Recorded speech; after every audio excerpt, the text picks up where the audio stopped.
Cat, it's Maximus here again, this time with a quick review of the Harbor Freight Watchmakers and Jewelers mallets or hammers. They call this a Watchmaker's hammer and this a Jeweler's mallet, but they're essentially the same thing. There are a couple really reasonably priced items at Harbor Freight. You can have them get them both on sale for like $10 or $15 for the pair of them. I really like small hammers like these, and that's why I went ahead and finally picked some up. I'm always working on small projects, and I do have a variety of hammers, but I didn't quite have small hammers that both had plastic and metal, particularly brass in this case, faces, and especially when they're interchangeable. So when they get beat up, you can resharpen them or even replace them. I'm always working on things such as this old Vivo metal telescoping leg tripod, and I was working on the head here, and I really was having a hard time getting this cover back on there, and I just didn't want to ding it or damage it.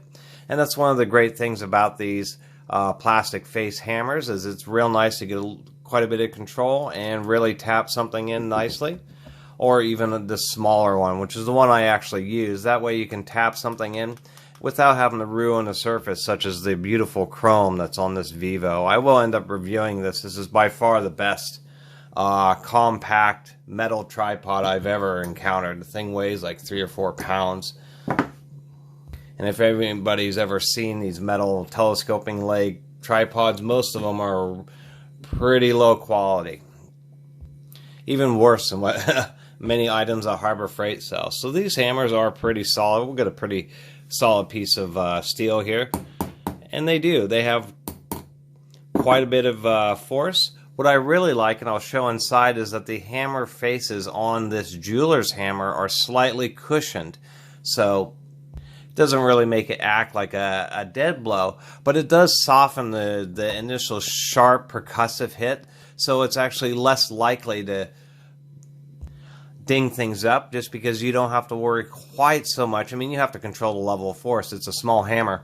But having the little cushions, which they just use via O-rings behind these interchangeable faces, actually makes this hammer surprisingly controllable. One thing I'll mention is I got this handle because I did like the way it looked. Although it appears that there were a few on the shelf and they had varying handle materials. I don't know if it's just from the same tree or if it really is different materials. But this white handle is the one that I had chose, even though they had darker woods with more pattern in them. I just like the way this one worked out. And actually, I'll just go ahead and show the close-up of this one right now. They just use a simple screw to hold it on. This is a chrome-plated steel head, so it gives it some mass.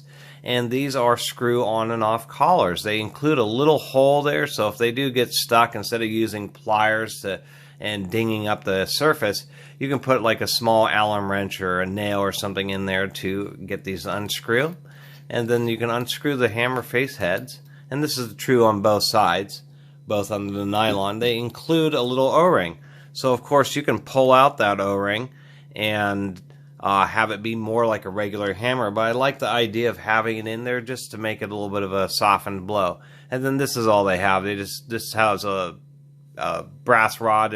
You can use any material, to tell you the truth. You could have steel, you can make copper faces, various plastics, and that's another idea I liked, because it's just a simple lathed item, something you could even hand file if you wanted to, and it just seats in a little lip in the collar here, and you just drop the O-ring in and you screw it back on. So that's another thing I liked about this. It's not just an interchangeable face, but I like the idea of putting a little cushion back there, and the fact that if it's not something that's not your preference, you can pull it out. And it actually did have a surprisingly decent finish. There is some chunkiness to the machining there, but at least it is a machined piece of steel. This one is actually made in China, and this Watchmaker's hammer is actually made in India, and in this case the Chinese hammer, as far as build quality, is better than the Indian ones, and that is unfortunate. The hammer body for this Watchmaker's hammer actually isn't bad. It has a press-on aluminum handle with really nice knurling. You can see that here. I really like the grip on that. The shank is actually straight, And then it is just press fit, I believe. I tried unscrewing it and didn't want to unscrew, so I believe it was just press fit into the hammer head. And then the hammer head just has threaded, it's a machine piece with the threaded posts, and then all the hammer faces interchange. These are actually easier for somebody to make at home because you can just get a rod of any whatever diameter of whatever plastic or metal material, copper, etc. And then all you have to do is drill a hole and tap it, and you can make your own faces. And instead of nylon, where this one came with a nice nylon face, this came with like a polyurethane, or they say poly on the packaging. Let me show that here. Poly plastic, we don't know. It's a pretty hard plastic. I suspect it's quite brittle. Otherwise, you know, these little hammer faces, it came with a variety of hammer faces, including a flat, a steel ball, a ball peen, or steel dome as they call it, and then this flat one, which is actually kind of interesting. So these aren't really that bad at all. Here, let me do it this way. So these are all machined pretty well, and they are pretty hard steel. One thing I was going to mention, I don't know if you can really see on the inside of this one had some water on it. They didn't really oil these very good, and this one was pretty rusty just right out of the package, so that's something you want to look for. But it just has some general faces, and these are pretty handy, especially in certain situations where you just need particular types of hammering action. Although I have to admit that the steel dome and the steel ball, I guess here's the dome and then here's the ball, are kind of redundant because you have two hammer faces that are really basically the same thing. I'm not exactly sure why they did that, but it's just fine because this hammer was pretty cheap. They also included, and I'll demonstrate that here. We can see the example of the rust. I had screwed on that rusty one, and then I screwed on the plastic one, and I got a bunch of rust inside the clear plastic, so it doesn't look as nice as it used to. That was a little bit annoying how I discovered it. But they had this little spacer nut, and you'd use the spacer nut. It came with the ball head under the spacer nut. And to tell you the truth, I have no idea why they included the spacer nut, because none of these heads need it. They're all threaded more than deeply enough to sit all the way flush, even the ball head that originally came on the hammer. So I have no idea what that's for, but they did include it. Anyway, that just about sums up just a little review of both of these little Harbor Freight Jewelers and Watchmakers hammers. And if you're into doing hobbies and other small projects, little hammers like these are actually pretty nice. They are surprisingly useful, especially when you know you have a little hammer.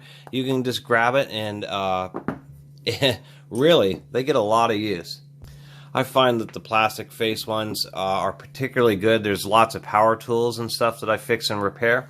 And oftentimes I'm replacing bearings and trying to get them to seat into small areas or tight areas with smaller bearings.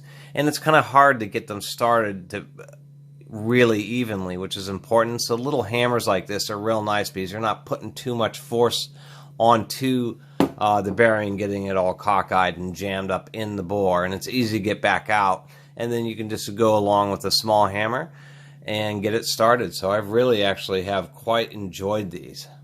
The only thing I would mention is when you see these, the little Watchmakers hammers in the packaging, take a real close look at the bits to make sure you didn't get any rusty ones. Also, take a real close look. I did see one in the package where it looked like this handle was fairly bent, and that gets real annoying when you're holding a hammer and then the whole head is like off to this side or off to this side. Really can get pretty annoying after a while. Anyway, that just about sums up another review from Catus Maximus. I really appreciate everybody subscribing and all those new subscribers, as well as my old subscribers viewing my content and leaving a lot of great comments. I really appreciate a lot of the comments I've gotten on this channel, and I just wanted to say thank you.